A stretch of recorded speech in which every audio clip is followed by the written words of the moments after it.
everybody, I'm Latrina Patrick. Welcome to day 75 of our 90-day grant writing tutorial.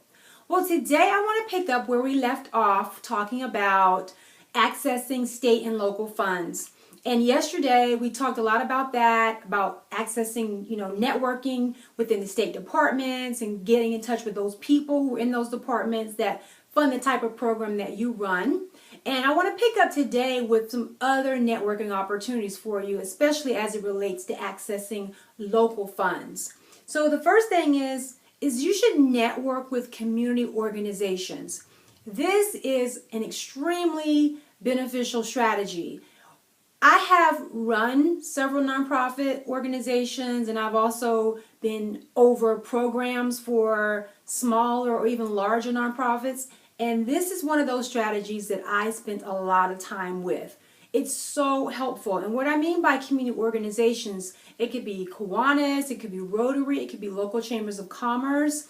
These are wonderful audiences to get in front of. Oftentimes, Rotary and Kiwanis and organizations like that, other civic organizations, Shriners Clubs, they're always looking for good presenters to share with their members, especially if you have a program that is very beneficial to them or kind of relates to their priority areas or their mission, then it's very easy to get in front of the audience. You want to get in front of those audience because those organizations have a very diverse membership, so you never know who's in the room. It could be presidents of a local bank, it could be school superintendents, it could be people on boards of these foundations and organizations, but you never know who's in the room. And the reason why I've done those so much in the past or attended those type of events and gotten on the program is because they always benefit my organization, whether I get access to funding, that has happened, or just resources. They can give you direction on where you need to go or who you need to talk to. It's always beneficial, and it's why I've always done that. So make sure that you network with these community organizations because they are extremely helpful, and they are really great when you're in a small community because, for example, Rotaries do well in a lot of counties, larger counties and smaller counties, and everybody who is somebody is usually at the table, especially in those smaller communities. So please take advantage of that.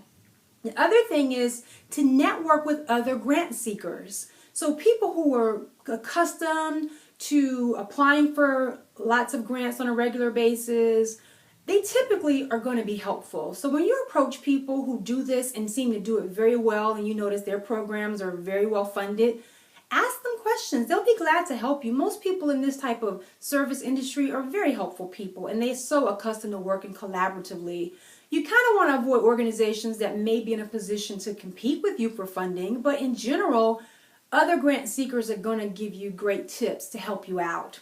And some of those places to look could be local universities, some colleges, or vocational schools, and just other nonprofit organizations. So consider that when you are looking to network with other grant seekers. And the final tip that I'll give you is the biggest and the best tip of this entire tutorial. And that is the importance of keeping up. What I mean is you need to be very mindful of what's going on in the country, in your state, and especially in your community because funding follows problems. So when you start seeing things trending or certain issues coming up, whether it's increase in teen pregnancy or increase in abuse of prescription drugs or HIV cases are on the rise, you really need to be paying attention because that's where the funding is going to come from, especially if it's a national problem. The feds pay attention to those trends as well, and that's how they establish their priorities as far as their giving goes. And so you want to be in the loop on that.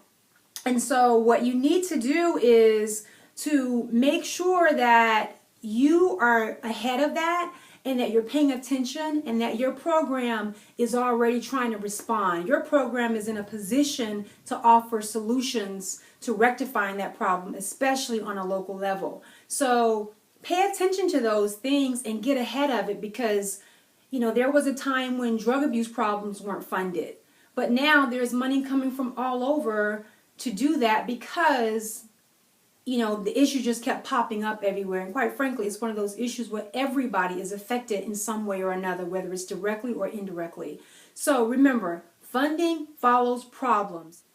So I hope you found that information helpful. If you have any questions or comments about anything I've covered today, please make sure you leave those for me here on my YouTube channel. If you haven't already, please subscribe to the channel. That way you will get immediate notification whenever I upload a new video. And if you know of someone who might benefit from my tutorials, I hope you'll share the link with your friends and your peers so that they can access this information as well. I want to let you know that I also send out weekly email updates to let you know what's coming up that week in my tutorials. So every Monday I send out an email with the agenda for that week, and you get a sneak peek at a look ahead of what's coming up. If you want that, go over to my website at www.greatervisionconsulting.com and subscribe to my email updates. While you're on the site, please check out my background, my bio, my experience, and most of all, the services that I offer, because I would love the opportunity to work with you and your organization. That's it for today. I look forward to seeing you back here tomorrow for another great tutorial. Talk to you soon. Bye.